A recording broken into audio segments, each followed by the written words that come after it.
Buenas tardes, al micrófono León Weinstein desde Los Ángeles, California. La selección de hoy, la intervención de hoy, el monólogo, como quieran llamarlo, se puede llamar una serie de buenas noticias. Pero antes de empezar, quiero decir lo siguiente.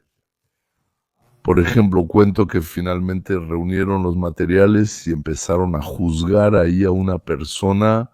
Seguramente varios espectadores escribirán, ¿y por qué no juzgan a ese otro? Y luego lo contaré. Allí, gracias a Dios, las cosas comenzaron a mejorar un poco. Seguramente algunos preguntarán, ¿y por qué no cambian eso?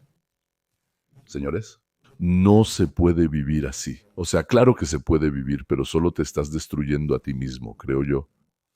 Creo que es mejor mirar algo y alegrarse por ello, decirlo. Ah, qué bien, gracias a Dios llegó esto. Espero que después de esto también llegue eso. Siempre es así. Entiendo que esto sucede, pero eso no. Esa no es la forma correcta de ver la vida. Pero de nuevo, ¿quién soy yo para decirles cómo vivir? Está bien, entonces. Resumen de noticias.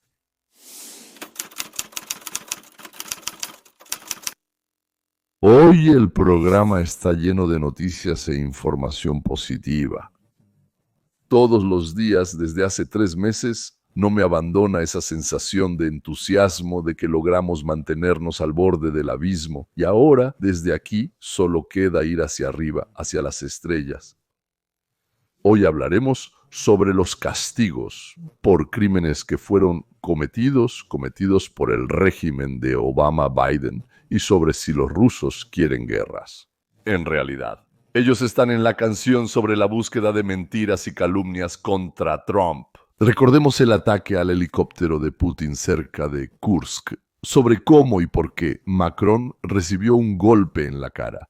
Tocaremos 2 casos de cocaína en los altos niveles del poder, sobre las razones del despido de 100 empleados del aparato de seguridad nacional, inteligencia y, por supuesto, también hablaremos de la crisis china y su inesperada magnitud.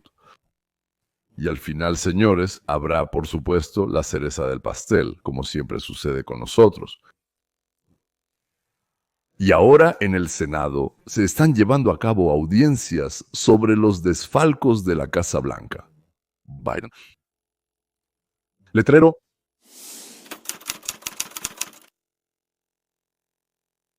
Incluso da miedo imaginar algo así. Ni los marineros borrachos derrochan dinero como lo hicieron las personas de Biden, con la diferencia de que los marineros borrachos derrochan el suyo propio. Y esos servidores del pueblo, ellos ocultaban, robaban, derrochaban, despilfarraban. Por cierto, ¿prefiere que su dinero sea robado por bandidos con máscaras o por demócratas en el Congreso y la Casa Blanca? Esa es una pregunta muy importante. El senador Kennedy le pregunta al actual ministro de Energía, es decir, ya del gobierno de Trump, sobre las consecuencias de la malversación del presupuesto durante el último año de Biden, especialmente en los últimos 76 días de la administración. Porque ahora lo sabrán. El periodo de 76 días del que habla es el periodo entre la elección del presidente Trump y la salida del presidente Biden del cargo. Correcto, eso es correcto. Y durante este que parece ser un corto periodo de tiempo, 76 días, ¿cuánto dinero de los impuestos fue realmente gastado por el Ministerio de Energía? De la Oficina de Programas de Crédito en forma de préstamos y obligaciones, $93,000 millones. Eso es más del doble que en los 15 años anteriores. Desde el día de las elecciones de Trump hasta el final del mandato de Biden han pasado 76 días. Y a alguien no le daba paz que ahí tuvieran $96,000 millones en las cuentas del Ministerio de Energía. Es decir, lograron repartir todo ese dinero. Eso significa que en esos, 7 o 6 días, repartieron, o sea, dieron préstamos, dieron para algunos proyectos, ahí regalaron en forma de subvenciones, febrilmente más de lo que hicieron en los últimos 15 años. ¿A quién se lo hicieron? ¿Para qué lo hicieron? ¿En base a qué lo hicieron? Está bien, vamos a analizarlo. ¿Cómo lo verifican? Y Realizan la debida verificación de crédito durante 76 días y más aún por dólares 93,000 millones. Creo que es bastante obvio que en la mayoría de los casos no lo hicieron. Como ya mencioné, sí, me dicen que claramente me estoy conteniendo sin revelar cosas obvias. Hubo muchos recursos que se otorgaron y compromisos que se asumieron. A empresas que no presentaron ni un plan de negocios, ni ningún dato sobre su situación financiera o sobre cómo debería funcionar este proyecto en general. O sea, quiere decir que el Ministerio de Energía, 76 días antes de que su jefe dejara el cargo, entregó o prestó dinero a organizaciones que ni siquiera tenían un plan de negocios, a entidades sin un plan de negocios. no solo no verificaron nada sobre las actividades de quienes recibieron el dinero, sino que ni siquiera les pidieron que hicieran un plan de negocios. No había tiempo, no había tiempo. Rápido, rápido, rápido. Dieron dinero, 93,000 millones de los nuestros contigo. Dólares, sin financieros. Datos, correcto. Algunos de ellos también fueron antes del periodo de 76 días. Vine con gran preocupación por cómo se administra esta institución, esta gran organización estadounidense y cómo se gastan los fondos de los contribuyentes estadounidenses. Y ahora no están volviendo a ese dinero que ya se había asignado por contratos, sino que están revisando cada uno de esos préstamos y subvenciones para asegurarse de que no haya habido malversaciones, ¿verdad? Sí, así es, y para asegurarse de que no hubo incompetencia, ¿verdad? Sí. Nos encargamos de eso. Y sí, ahora mismo se me sube la presión solo de pensar en lo que vimos y lo que pasaba en el departamento. Y rechazarán algunos de estos proyectos dudosos, ¿cierto? Así es. Y ellos no estarán contentos, ¿cierto? Tienes razón, ellos deberían estar descontentos. No creo que deban estar descontentos, creo que deberían sentir vergüenza.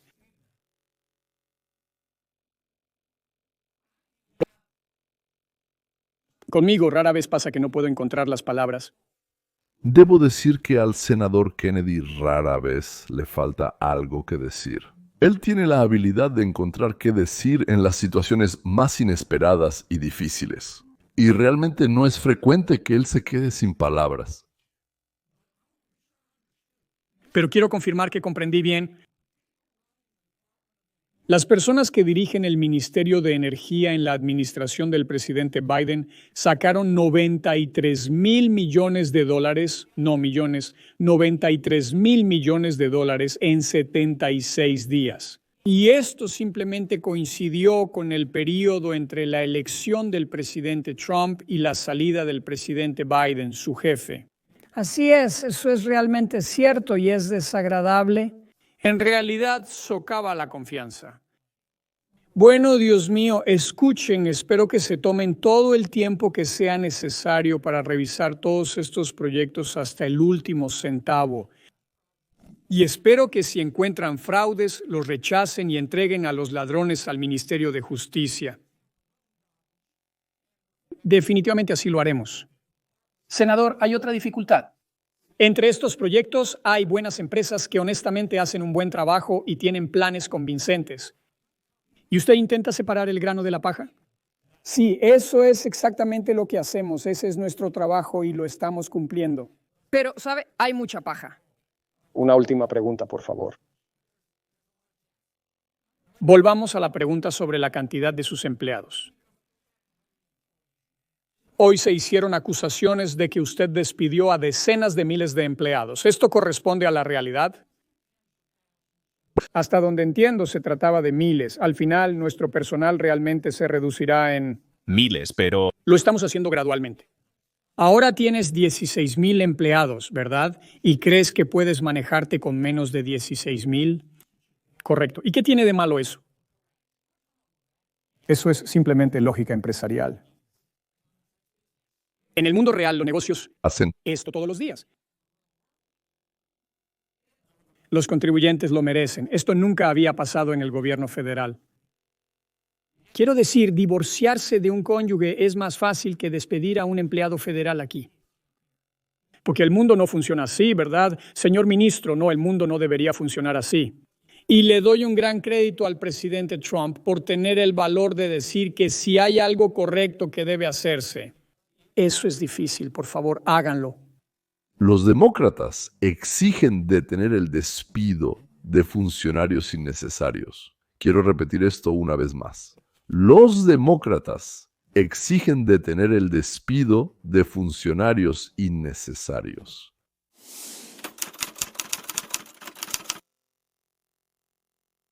Antes de volar a Nueva Jersey, el presidente Trump respondió a varias preguntas de los periodistas, incluyendo sobre Irán y Rusia y sobre los problemas relacionados con ellos.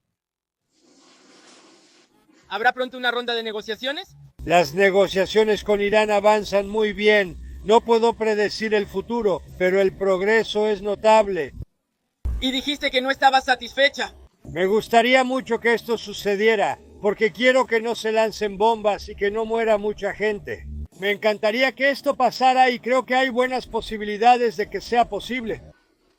Mencionó que no está satisfecho con el presidente Putin. Antes habló sobre la imposición de sanciones contra Rusia. ¿Está considerando esto más seriamente? Absolutamente. Él está matando a mucha gente, no sé qué le pasa. ¿Qué demonios le pasó? Sí, él está matando a mucha gente, no me gusta eso. Me parece que Trump realmente no entiende cómo alguien puede querer matar gente.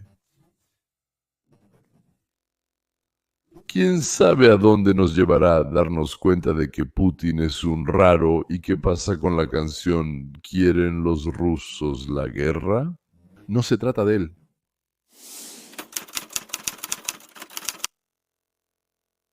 Al llegar a la Casa Blanca, Trump empezó a presentar demandas por las mentiras y calumnias que hacían los periodistas y muchos medios de comunicación de izquierda.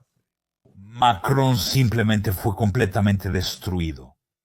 Él Incluso llama a Brigitte para que venga e intente salvarlo, sin éxito. Ella también es tratada como es típico de Trump. Siendo honestos, no es una relación muy sana. Donald Trump logra lidiar con ambos durante 30 segundos seguidos. Por cierto, esto volvió a suceder. El presidente electo Donald Trump en la ceremonia de inauguración de Notre Dame. Él va por un apretón de manos alfa y ahí Brigitte Macron llama a Brigitte para que lo salve. Ella se niega a soltarlo y bueno, digamos que esto es un presagio de los acontecimientos futuros. Emmanuel Macron está muy nervioso aquí en la Casa Blanca. Mi nueva cosa favorita son los videos de Trump y Emmanuel Macron. Solo observar lo obvio que se siente inseguro por el lenguaje corporal de Trump después de que éste lo haya apretado la mano de manera tan famosa. Aquí se nota que Emmanuel Macron está bastante nervioso, muy inquieto al lado de Donald Trump. Oh, vaya. Pero acaba de ocurrir algo increíble, debo decirles. Esto cambiará para siempre la dinámica para Emmanuel. Emmanuel, su esposa, acaba de regañarlo públicamente. Vean más reportajes con Candace Owens. Después de su llegada a Vietnam, el presidente de Francia, Emmanuel Macron, inesperadamente recibe un verdadero y muy notorio golpe en la cara de su esposa Brigitte, en una transmisión en vivo, lo que sorprende a los espectadores y se vuelve tema mediático. Simplemente una locura. De esto escriben todas las noticias. Los chicos siempre serán chicos, dice Candice.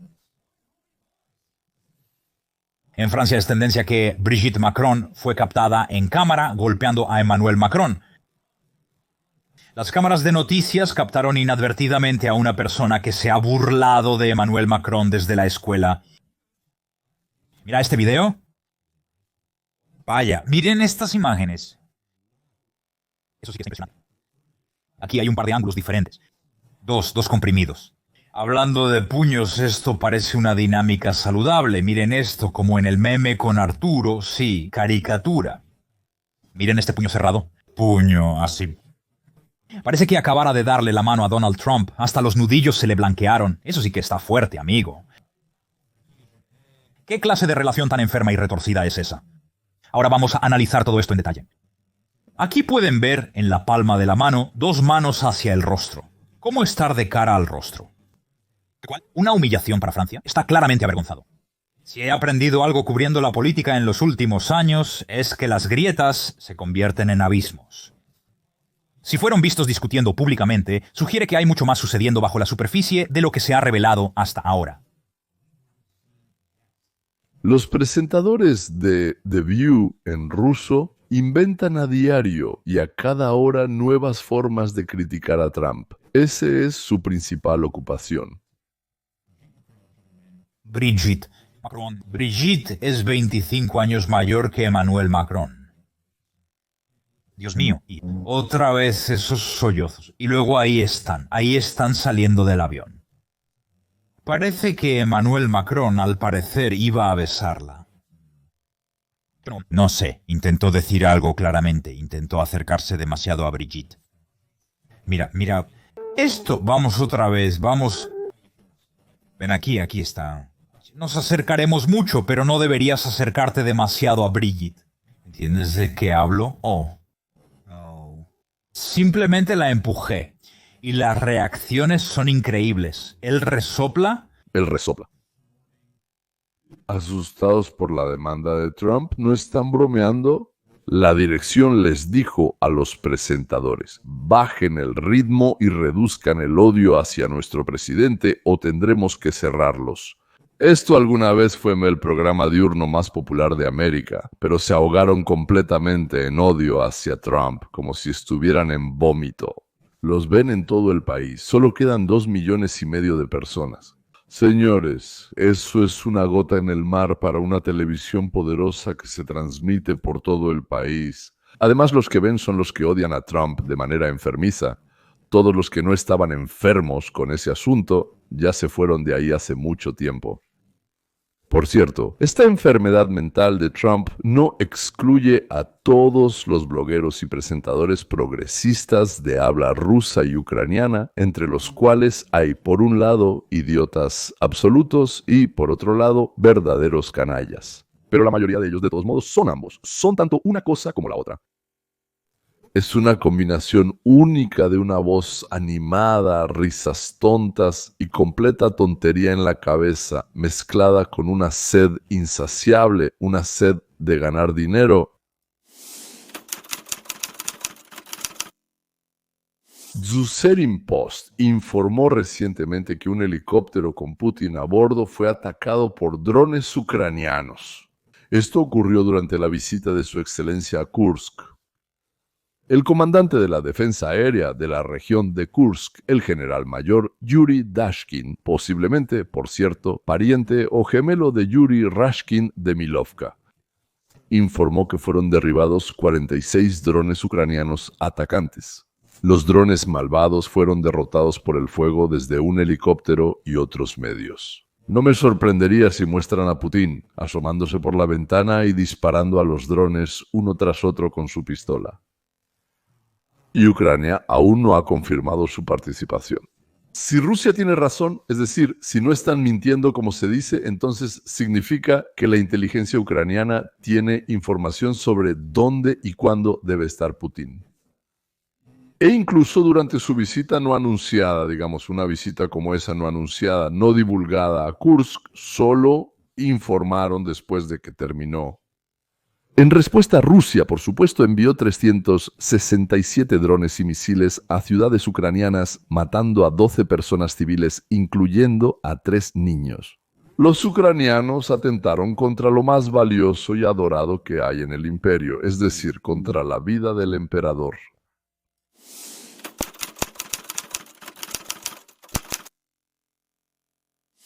Hay una historia interesante que sucede con el presidente de Francia, Macron. A veces lo atrapan con cocaína, a veces le pegan en la cara. ¿Y quién? Miren, en el círculo rojo está la mano en O sobre la cara del presidente Macron. Por cierto, puede que sean 2 manos. ¿Quién podría ser? La mano que golpeó a Emmanuel Macron fue captada por la cámara. No notaron las cámaras de noticias cercanas. Emmanuel Macron fue acosado por esta persona desde la edad escolar. Mira este video, wow. Mira estas tomas, vaya. Aquí hay varios ángulos diferentes. Estamos hablando de 2 puños, parece una dinámica interesante. ¿Qué opinan? Miren esto, Como en el meme de Arturo, la caricatura, el puño apretado, así es. Parece que acaba de saludar a Donald Trump. Las articulaciones se pusieron blancas. ¡Qué vergüenza! Aquí se ve todo claramente. 2 manos en la cara, las garras en la cara. ¡Qué humillación! Macron apenas se recuperó de la historia con la cocaína en el tren, regresando de Ucrania, al parecer, con cocaína que le regaló Zelensky. En Ucrania, después de la visita de Coliolisé. ¿Recuerdas cómo Emmanuel Macron tenía una tan pequeña, como Emmanuel Macron tenía una tan pequeñita? Una bolsita con cierre ahí, sí, en esa bolsita. Órale, Luego lo agarra rápido, es incierto. Macron nunca va a delatar a su proveedor, así que no se preocupen, señores ucranianos. Hablando de cocaína, recuerden que encontraron cocaína en la Casa Blanca y no pudieron, nos dijeron encontrar a quién lo llevó ahí. Bueno, en realidad lo encontraron de inmediato, pero informaron de inmediato que no podían encontrarlo. ¿Quién podría ser? Bueno, no fue Zelensky, no fue Macron, entonces, ¿quién?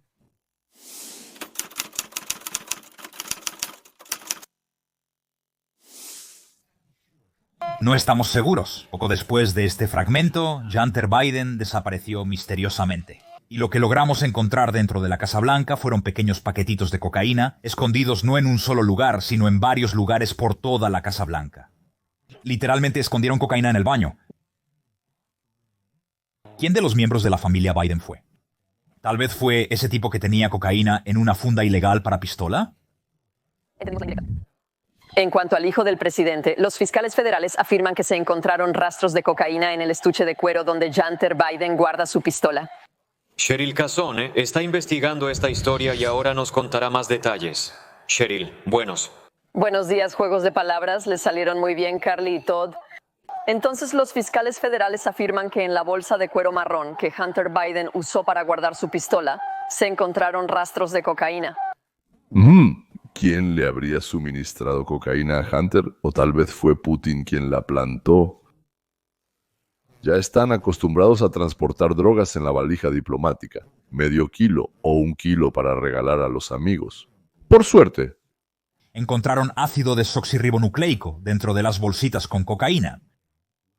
Lo que tu nariz, dedo o pulgar podrían dejar dentro de la bolsita. Y luego simplemente decidieron no actuar. Cocaína. Todavía se encuentra en las salas de almacenamiento de pruebas en cuántico, en los laboratorios del Federal Bureau of Investigation. Sería interesante retomar este tema y determinar a quién pertenecía el ácido desoxirribonucleico hallado en la sustancia prohibida en la Casa Blanca. Esta sustancia es extremadamente ilegal en el país y no debería estar cerca del presidente ni de la residencia del Poder Ejecutivo. Teniendo en cuenta el estado actual de Joe Biden, esto podría ser realmente peligroso. Tal vez Joe Biden lo usó, bueno, ya sabes, para poder mantenerse durante el día. ¿Quién? Es momento de conocer la verdad. El Federal Bureau of Investigation vuelve a investigar los casos de cocaína encontrada en la Casa Blanca de Biden, así como las filtraciones de la Corte Suprema y las bombas caseras. 6 de enero. Esto es interesante. ¿Quién aquí está hablando? Este es Dan Bongino. 3 de los mayores misterios sin resolver en la política moderna. Los misterios no resueltos fueron anunciados el lunes por el director del Federal Bureau of Investigation, Dan Bongino. Bongino, exoficial de policía de Nueva York y agente del Servicio Secreto de Memorandum, el comentarista conservador informó en EX que él y Kash Patel, director de la oficina, decidieron retomar la investigación.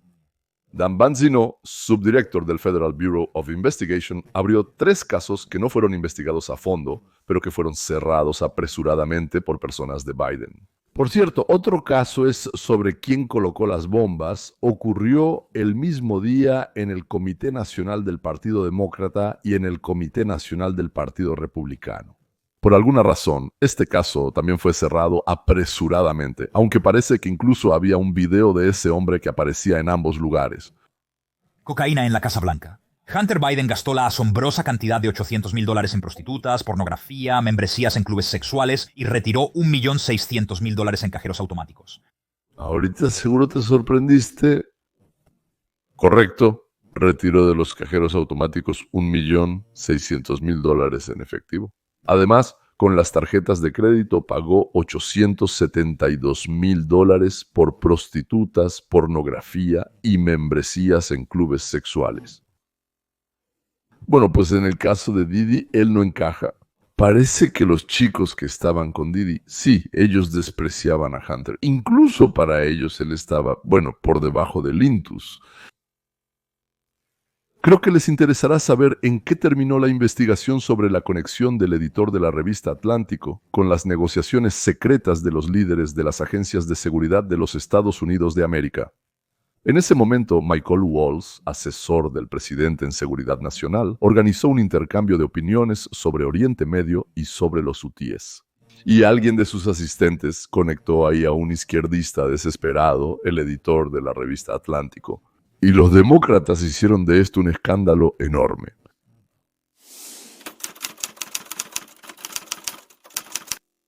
A Bolza lo trasladaron urgentemente a otro puesto y Trump le entregó ese departamento a Rubio para que lo dirigiera, o sea, con los suyos.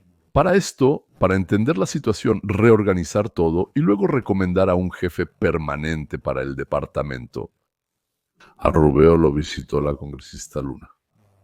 La chica es muy latina, diría yo, muy apasionada, y ofreció sus contactos dentro de ese departamento, proporcionando primero 6 nombres de personas que allí estaban saboteando la orden de Trump. No sé cómo lo hicieron Luna y Rubio. Esto es posible con la ayuda de la inteligencia artificial, el análisis. Con su ayuda se puede revisar la correspondencia y las acciones de todos los empleados. Pero hoy la revisión terminó y aquí está el resultado. Trump y Rubio despiden a más de 100 de empleados del Consejo de Seguridad Nacional, diciendo, ya no los necesitamos aquí, gracias por su servicio y lárguense de aquí al demonio. Lo interesante aquí es que a esto le siguió una especie de respuesta inmune por parte de una parte significativa del Estado profundo, incluyendo a una mujer llamada Susan Rice, que se indigna porque el presidente Trump no lee los informes presidenciales diarios, ¿cierto? La comunidad de inteligencia transmitiría su información al presidente y eso motivaría al presidente a tomar ciertas acciones, ¿verdad? Eso influiría en las decisiones que se toman en el despacho Oval y la Casa Blanca. Y ahora Trump dice, ¿saben qué? Ya no confiamos en ustedes, así que no necesito leer su tonta propaganda que planean enviarme. Personas como Susan Rice y John Brennan ya no nos van a dictar qué considerar como realidad. Ya no necesitamos nada de eso. Y ahora tú también estás despedido, eso es lo que dijo. Más de 100 empleados del Consejo de Seguridad Nacional han sido enviados a licencia administrativa. El siguiente paso será su despido. Se dice que más de 100 personas fueron enviadas de vacaciones el viernes. Por iniciativa de Trump y Rubio primero, según otros 2 funcionarios, se planean grandes reformas, incluyendo reducción de personal. La carta del jefe de gabinete del Consejo de Seguridad Nacional, Brian McCormack, fue enviada ayer el viernes a las 16:20, donde decía, están despedidos, tienen 30 minutos para recoger sus cosas, de lo contrario iremos nosotros mismos. Sobre esto informó un representante de la administración. Si no estaban en el campus, en la carta se decía, pueden escribir al correo indicado y acordar una hora para recoger sus cosas y entregar el dispositivo. En el asunto de la carta se indicaba, su regreso a la dependencia de origen evidenció que la mayoría de los empleados afectados eran de otros departamentos y agencias. El jueves, Rubio convocó una reunión de directivos, lo que generó suposiciones sobre una posible reorganización. El viernes a las 15:45 convocaron a los directores principales a una reunión con Rubio. Luego comenzó un flujo de cartas de renuncia de empleados con sus datos de contacto personales. Como esto sucedió un viernes por la tarde antes de un fin de semana largo, uno de los funcionarios lo calificó como un acto sumamente poco profesional e irresponsable. Estos representantes del Estado profundo del Consejo de Seguridad Nacional tienen un duro día de los caídos, pero eso no es nada. Tanto los funcionarios de carrera como los designados políticos de la administración de Trump fueron enviados de vacaciones. También se retiraron. Los empleados fueron entrevistados en Recursos Humanos sobre los cambios recientes. Una de las preguntas fue, ¿cómo debe ser la plantilla de la agencia? La gente responde, todo está bien, déjenlo como está, estás despedido, debiste decir que reducirán la plantilla, pero soy indispensable, por eso no pueden reemplazarme. No necesitamos contratar a más personas, ya no estás aquí. Bajo Trump, el papel del Consejo de Seguridad Nacional se redujo y la reorganización continúa. A principios de este mes, Mike Waltz, quien encabezaba el Consejo de Seguridad Nacional, fue destituido. Waltz también estaba perdiendo su influencia. Y muchos decían que a Michael Waltz lo removieron no tanto por el tema de la señal, sino porque en realidad estaba socavando a la administración de Trump. No sé qué pasó, pero Waltz y el Consejo de Seguridad Nacional se fueron. Explico que a Michael Waltz lo trasladaron a un trabajo mucho menos importante, pero aún así, como se dice, no a uno muy insignificante. Él representa a Estados Unidos en una organización llamada la Organización de las Naciones Unidas que yo soñaría con cerrar. Por cierto, parece que Trump también querría cerrarla y Netanyahu tampoco se opondría. Entonces resulta que a Waltz lo trasladaron precisamente porque lo quitaron de un puesto alto y lo movieron a uno considerablemente menos, por así decirlo, decisivo. Porque a espaldas de Trump, él estaba negociando con el mismo Netanyahu. Ellos discutían la participación de Estados Unidos en el bombardeo y la destrucción del potencial nuclear de Irán, lo que, naturalmente, ponía en riesgo la política y las negociaciones de Trump. Por cierto, les mostré un fragmento del programa Trump despidió a 100, conducido por Roberto Gubello.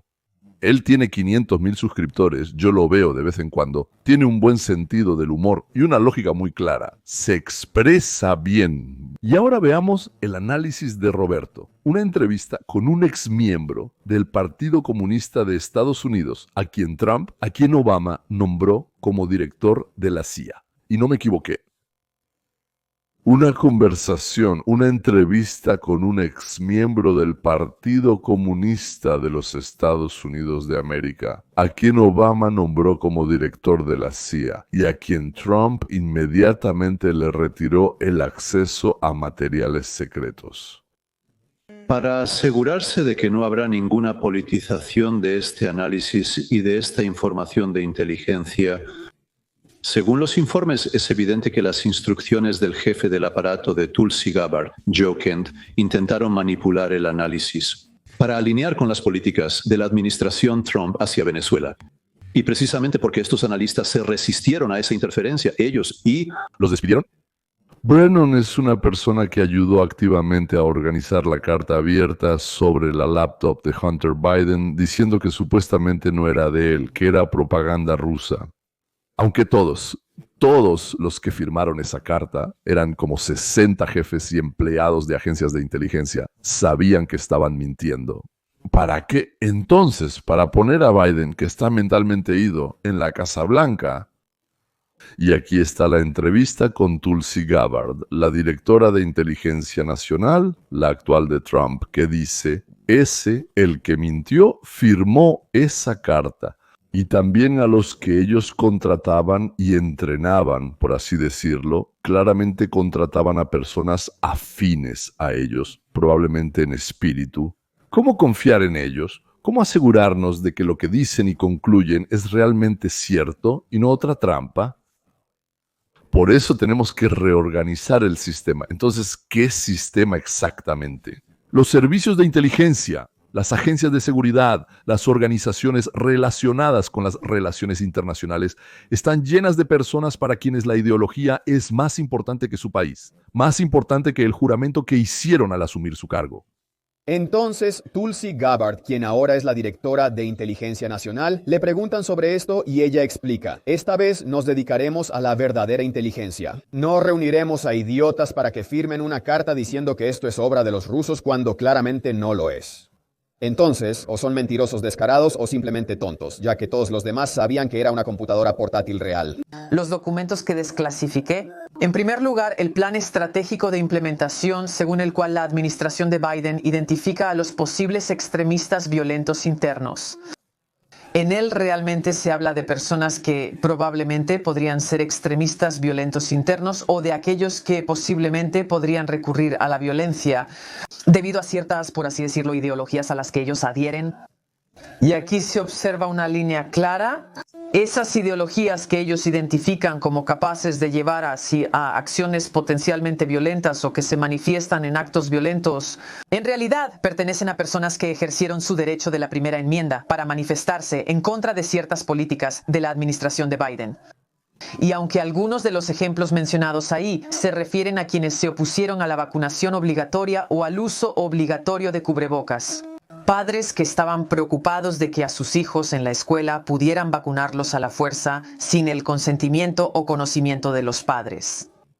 Esta lista puede continuar, pero no se limita a eso. En algunos de estos informes desclasificados por nosotros, se muestra que, por ejemplo, las personas que se oponen a la política migratoria de Biden, según los autores, pueden tener tendencia a unirse a milicias o convertirse en esos mismos extremistas violentos internos de los que se habla aquí. Nuevamente, es crucial examinar esto en su totalidad y en el orden de los acontecimientos. Estos documentos se publicaron en diciembre 2021 año. Tú recuerdas perfectamente, Will, ese discurso siniestro que pronunció el presidente Biden en 2022, con ese fondo rojo y los marines al fondo. Él se dirigió a la nación con una advertencia al pueblo estadounidense, diciendo que Donald J. Trump y los republicanos, hacer a América grande de nuevo, representan una amenaza directa a los cimientos de nuestra república. Además, el Federal Bureau of Investigation y otros representantes de la administración de Biden presionaron a las redes sociales para censurar a los estadounidenses, socavando nuestros derechos de la primera enmienda. Porque las compañías de redes sociales no quieren apoyar la difusión del extremismo violento interno. Así que, cuando ves todo esto junto, queda claro que en el fondo está lo que prometía al pueblo estadounidense: erradicar el uso como arma y la politización de la comunidad de inteligencia y del Sistema Nacional de Seguridad contra los propios estadounidenses. Tulsi habla sobre cómo en Estados Unidos se fue implementando poco a poco una práctica tiránica de detener a los opositores políticos y de intimidar a los ciudadanos. Al igual que Stalin, Mao, Ceausescu y Hitler, suprimen la libertad de expresión y todas las demás libertades, intimidando a la población. Todavía no hemos llegado a las detenciones masivas aquí, dijo ella, pero a más de 1,000 personas las encarcelaron por el falso caso del asalto al Capitolio del 6 de enero. Les arruinaron la vida. Bueno, y para terminar, damas y caballeros, para el postre.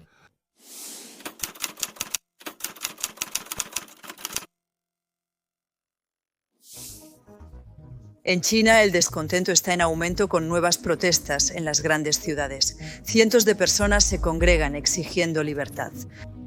Centros comerciales vacíos, complejos residenciales medio desocupados, sitios de construcción abandonados, todo esto son señales de la crisis que ha afectado al mercado inmobiliario de China.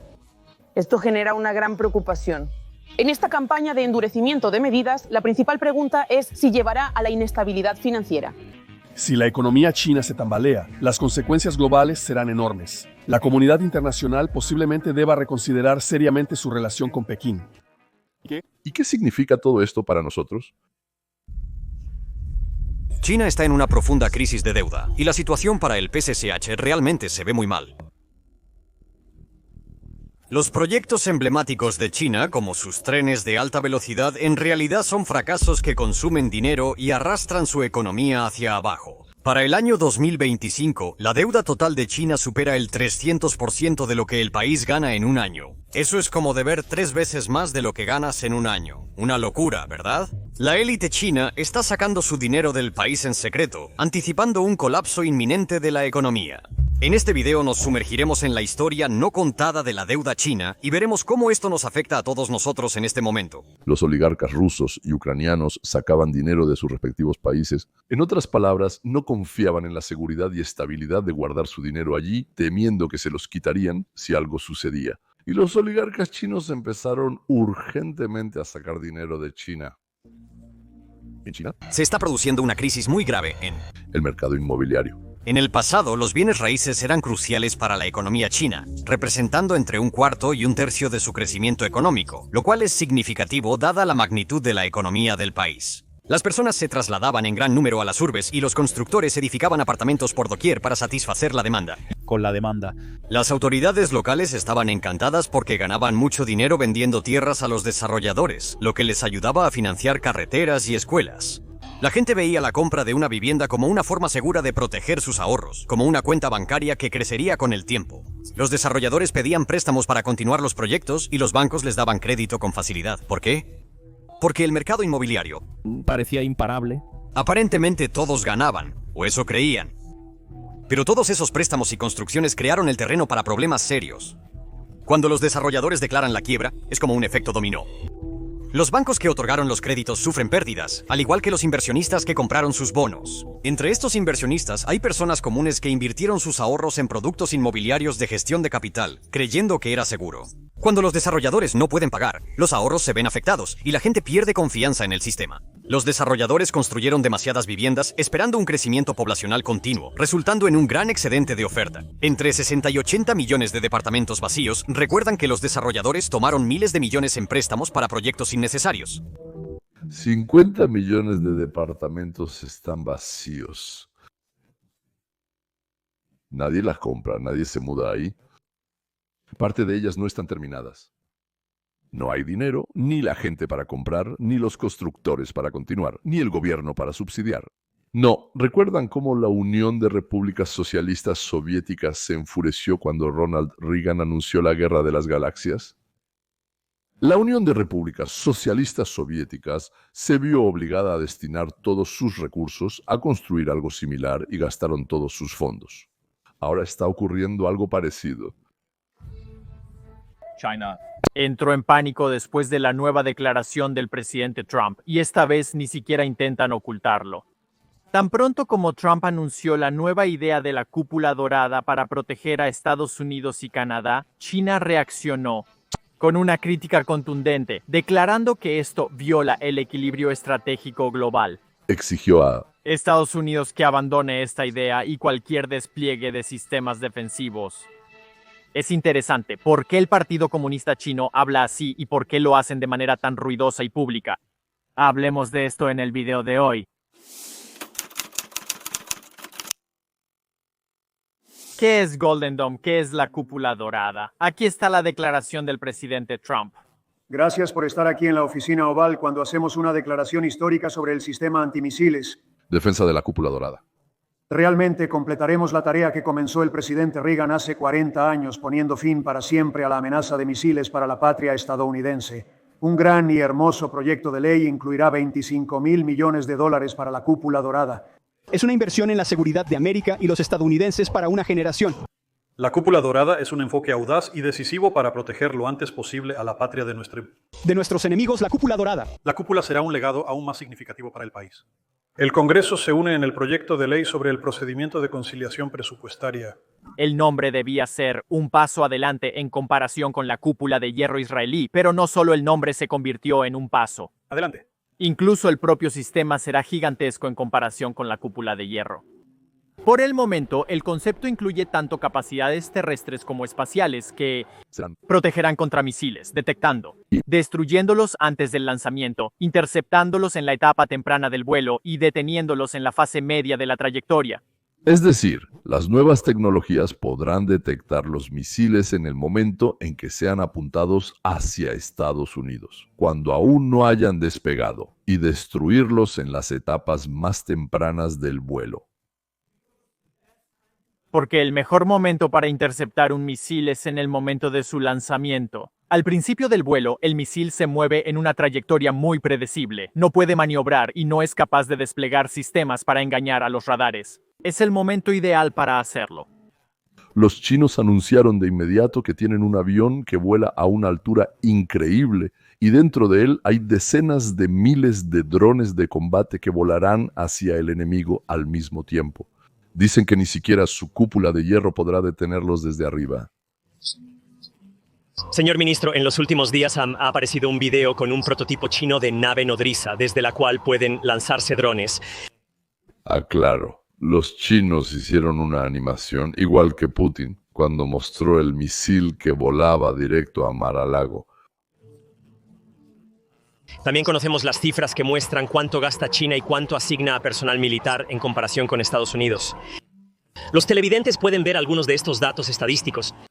Tenemos 1.300.000 militares en servicio activo, ellos tienen 2 millones. Nosotros tenemos 219 buques de guerra, ellos tienen 234 buques de guerra. Poseemos más armamento nuclear estadounidense que el adversario. Llevamos años juntos y usted ha hablado de los ejercicios militares en el Pentágono simulando un enfrentamiento con China. Nuestra tarea es adelantarnos, estar por delante de Will. No cedemos en nada ante la China comunista. Les creamos problemas en todos los niveles. Hoy estuve en varias reuniones donde se discutieron diferentes escenarios. Estamos totalmente enfocados en esto. Y por supuesto, no revelaremos aquí qué capacidades tenemos o no. Y muchas cosas se vuelven claras cuando entras en este edificio, sobre cómo nos preparamos para cualquier posible desarrollo de los acontecimientos que los chinos puedan planear. Ellos deben considerar más en sus cálculos lo que hacemos nosotros, basándonos en nuestras ventajas tecnológicas, que lo que nosotros consideramos sobre sus acciones. Esperan que esta dinámica cambie en el futuro, pero es nuestro trabajo lograrlo. Parte de la priorización y el cambio de rumbo de Will consiste en que es fácil seguir luchando la misma batalla. Y estamos muy involucrados junto con nuestros aliados en lo que está sucediendo en Europa y en el Medio Oriente. Y nos dicen, bueno, ustedes están ignorando esto. No, eso no es así. Prestamos mucha atención a los intereses estadounidenses en estas regiones, pero también estamos cambiando el enfoque hacia la región Indo-Pacífica en tiempo real. Lo vieron durante mi primer viaje. Se reflejará en nuestros presupuestos, misiones futuras, ejercicios y en las discusiones diarias en el Pentágono. Entendemos las motivaciones y capacidades de la China comunista y estamos asegurando la creación de un ejército hoy y en el futuro que pueda disuadir ese conflicto. No queremos ese conflicto. Esta es la principal diferencia entre el ejército de Estados Unidos y los ejércitos de China y Rusia. A ellos les gusta presumir de sus nuevos logros tecnológicos porque creen que obtendrán una mayor ventaja si logran intimidar al enemigo hasta someterlo. Por otro lado, el ejército de Estados Unidos prefiere no hacer pública ninguna arma nueva ni ningún logro tecnológico que hayamos alcanzado. Porque no queremos revelar esto al enemigo. Preferiríamos usarlo en el campo de batalla y sorprender al enemigo ahí en vez de grabar un video propagandístico. Y es precisamente por eso que tanta gente entra en pánico cuando el ejército ruso o chino publica un nuevo video sobre algún arma nueva que han desarrollado. Ellos buscan lograr precisamente ese efecto. Ese es su objetivo. Estos países se basan en la propaganda y disfrutan difundirla ampliamente. No olvidemos que la famosa frase de Mao decía así: el Partido Comunista puede derrotar al enemigo con un fusil en una mano y un folleto de propaganda en la otra. Y eso es exactamente lo que está pasando ahora. Los chinos y los rusos saben hacer buenas caricaturas después de robarnos el equipo, y todo el tiempo están contando lo fuertes y poderosos que son. Y nosotros decimos, chicos, bien hecho, robaron nuestra tecnología de anteayer, bien hecho, y nos quedamos callados sobre las sorpresas que tenemos bajo la manga. Me parece que la energía de los comunistas y de los exmiembros del Komsomol en su mayoría se va por el caño. Eso es todo por hoy. Hasta la próxima.